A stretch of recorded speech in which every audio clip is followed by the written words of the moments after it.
All right, we're now joined by our Daytona 500 champion and hometown driver Kurt Busch, driver of the number 41 Monster Energy, Haas Automation Ford. Kurt, big weekend for you, obviously, returning to your hometown after winning the Daytona 500. Talk about how that experience has been for you.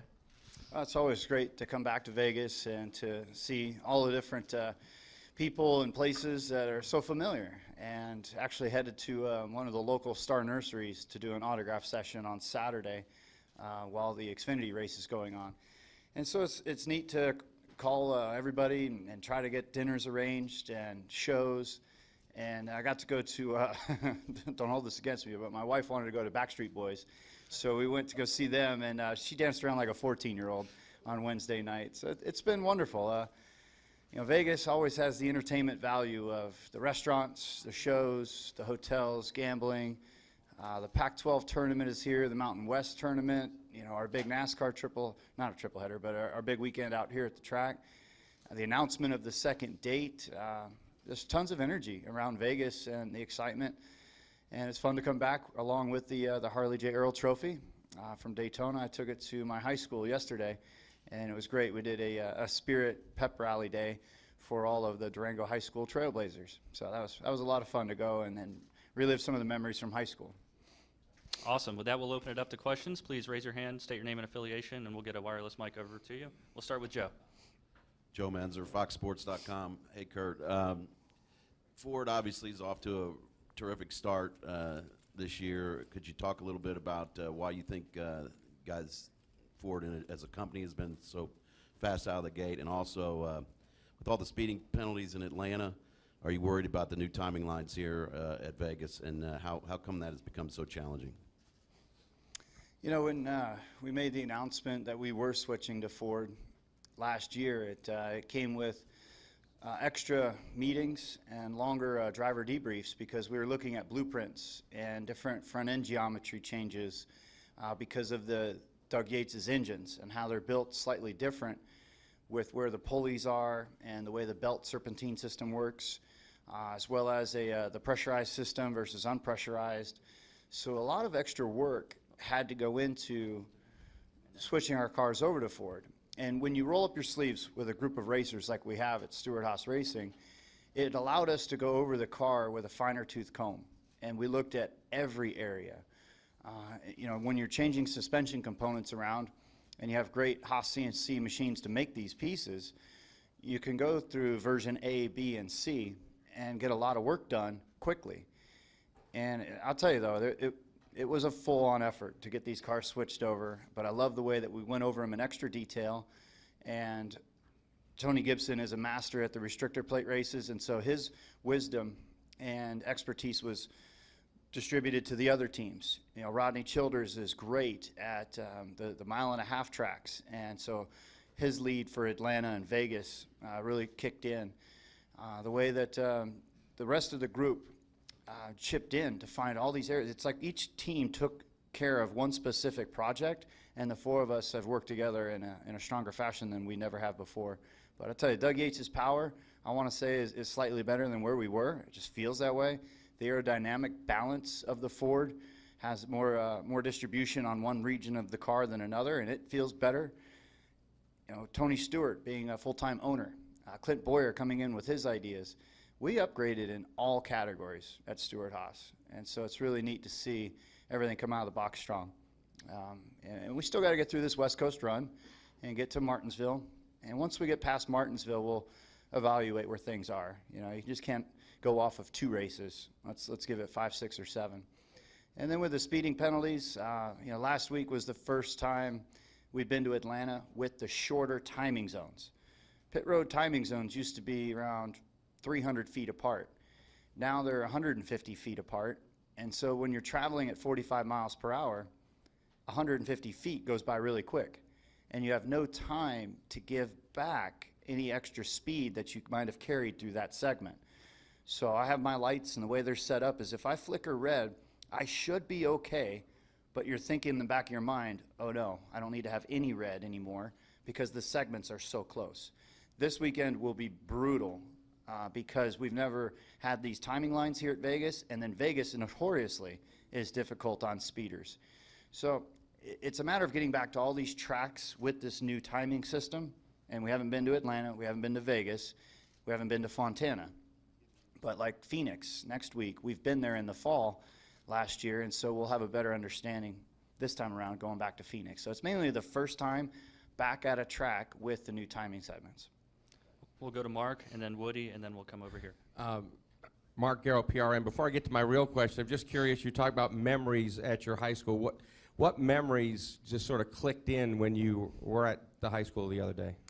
When the gymnasium was full, the kids were screaming and yelling and chanting our fight song, and it brought me back to the days of when our high school team was really good at basketball. We won the state title in '95 and '96, the last 2 years I was there. And what's even better is the high school principal, Nate Miller, he played on those teams. And so there was only the couple championship banners hanging on the gymnasium wall because our high school was new then. Now you should see it. There's banners of state championships in all categories in the high school gym. Like Ryan Ludwig, a friend of mine who played baseball for the St. Louis Cardinals, his number is retired in the rafters up there. It's just so neat to see the sports side of Durango High School so strong and producing such good results. And so that's why I made a donation to the high school for their athletic department of $5,000 to chip in and buy new things to keep their sports up to top levels. Any of your old teachers around? Yes, there were a few old teachers and a few students that I went to school with that became teachers.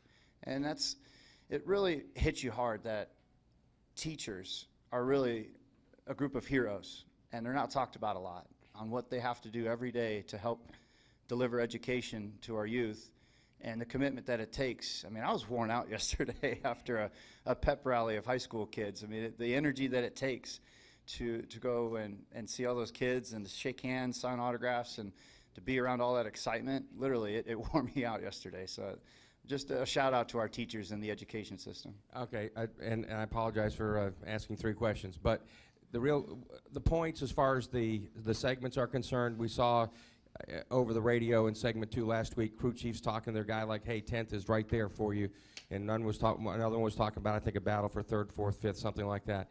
How big do you think these points are going to be, and how much focus is on these points right now in the segments?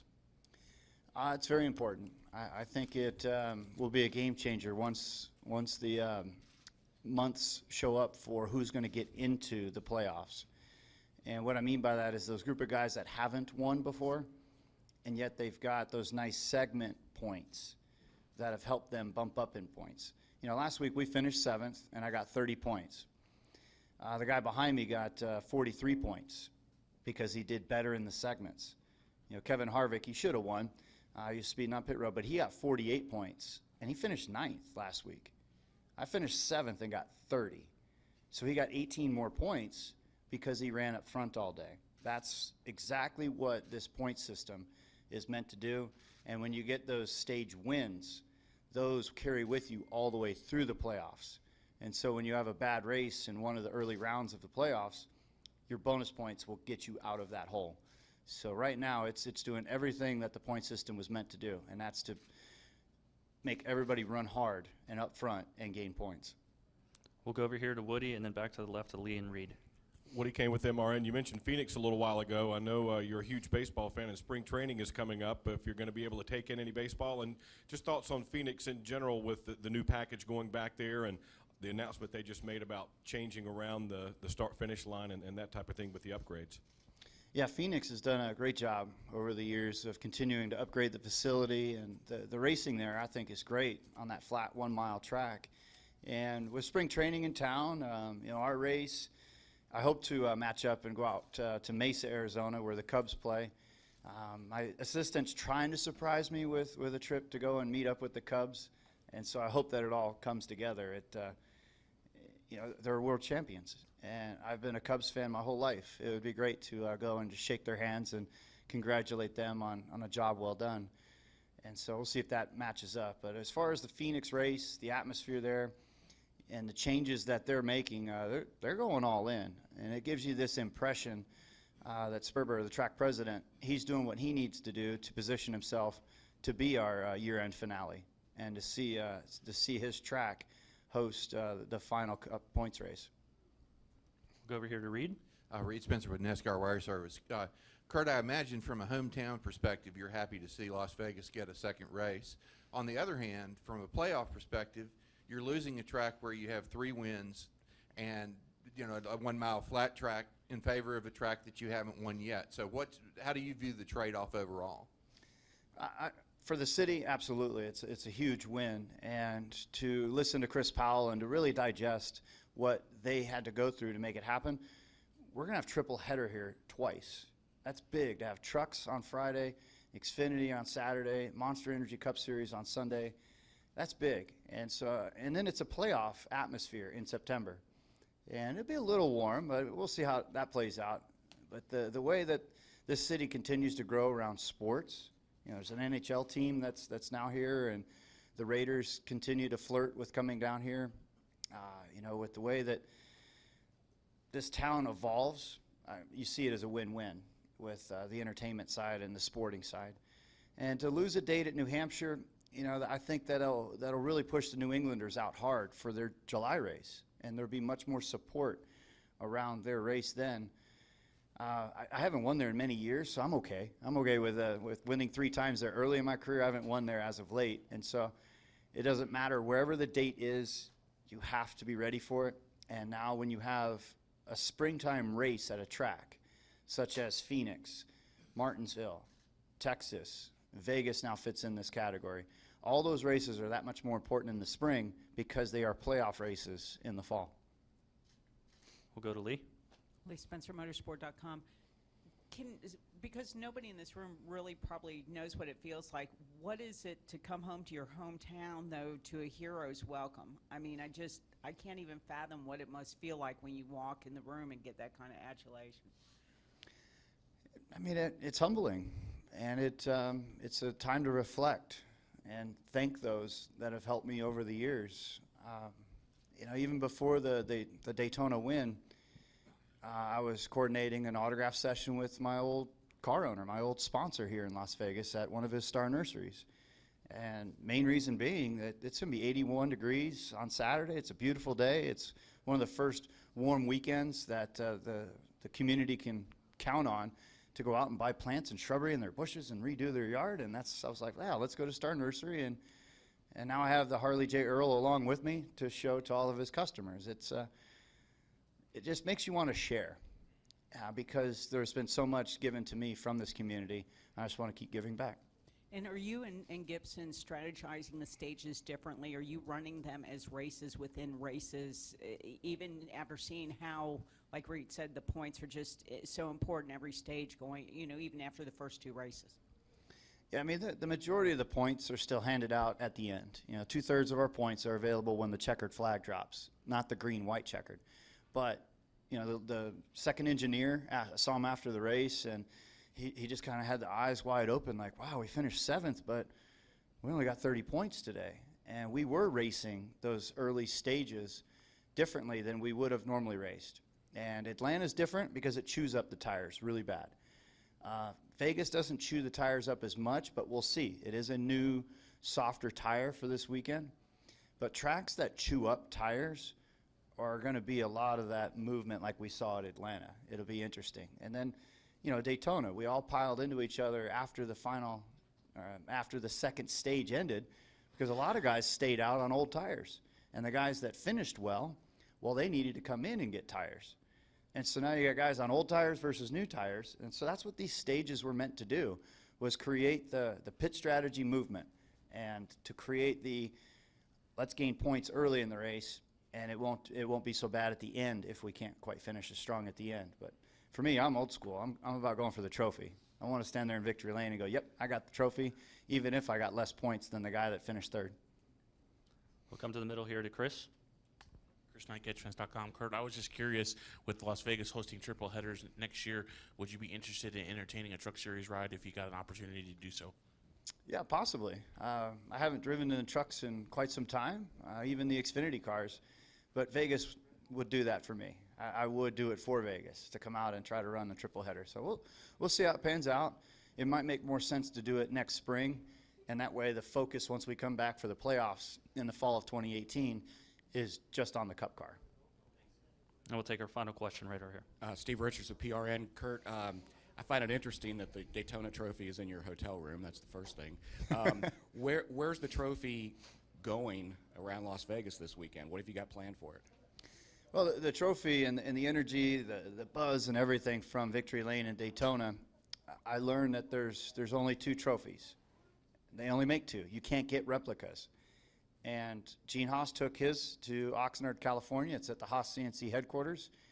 And mine, I wanted to give one to Monster. I wanted to buy one for Ford and give them one to put in their museum. And they're like, no, you can't get replicas. And so I just came up with the idea, similar to the Stanley Cup. We're just going to take it around all these different places. Earl is going to have his own identity. I think he's probably going to hit a blackjack table on Sunday night after the race. Watch out. He's going to bet all 500s because he's 500. We're just have fun with it. Go to the beach in L.A., go to the Walk of Fame in Hollywood. Ideas keep coming up. I'm going to give it to Monster for a week or 2. They can take it to the headquarters and do what they want with it. Ford has requested a day for me to go back to Dearborn, Michigan, along with the 24 Hours of Daytona winners from the Sports Car Series. And we'll all do a nice day up in Dearborn. Bring the trophy up there so it can hang out in Dearborn for a day. Whenever, however, whatever. We're just going to take it all around. And, yes, it's in my hotel room. It's about as easy as a stroller. It's a carrying case. It's got wheels, and you just throw it in the trunk and go. Got insurance on it, though. All right, Kurt. Thanks for coming in, and have a good weekend here in Vegas, and good luck this weekend. All right. Thank you.